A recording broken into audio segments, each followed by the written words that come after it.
Finishing post-patch. This actually goes in line with something that EA have enhanced in the latest patch, lads, and I'm about to break it down for you. Griezmann, 3 men around him to somehow find some space. Ronaldo, fantastic opening, the drive back. He's made himself the tiniest bit of space. Almost feels like a bit of a time. Didn't really go for him. Oh! The display there is absolutely ridiculous. The Elastico on the goal line. On the goal line, the finest. We of talked about margins. Aussie Fifa. He's not here to make up the numbers. Low-driven shots. Wow-wee.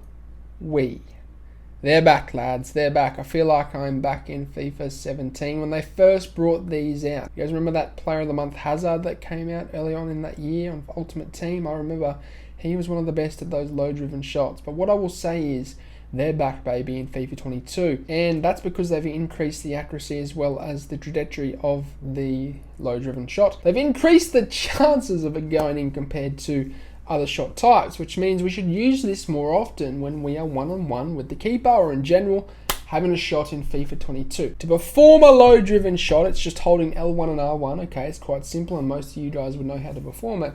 And you're holding down the power. I recommend holding down all the power because it doesn't matter how much power you've got on it.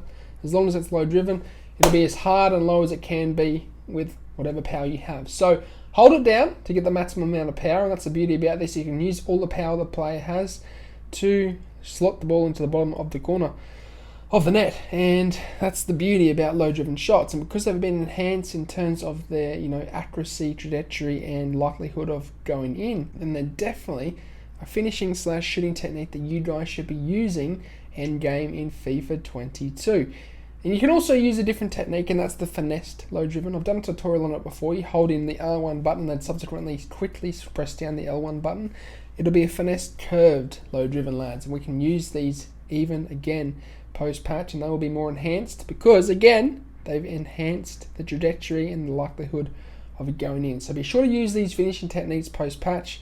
They've been enhanced by EA, so why not use them, lads? They're a higher chance of going in and a very good finishing technique post-patch and end game in FIFA 22. That will signal the end of the video, though. I'm coaching one-on-one, preparing people for FIFA 23. If you want to be a part of that, lads, the link is down below on patreon.com. Join up and we'll book you in for a session. Also, follow me on Instagram. I'll be doing FIFA 23 giveaways over there, lads, towards the start or the release of FIFA 23, and you can keep in touch with my progress, my lifestyle, etc. on there.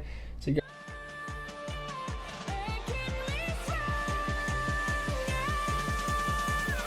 Thanks for watching. If you enjoyed the video, then I'd really appreciate it if you hit the subscribe button. And lastly, if you do want any pre-gaming fuel or supplement, then head over to atpscience.com, which is the first link in the description, and use the code AussieFIFA at checkout to get yourself a discount. Not only is it the cheapest way to get supplements, but it helps me out a ton, guys, so thank you.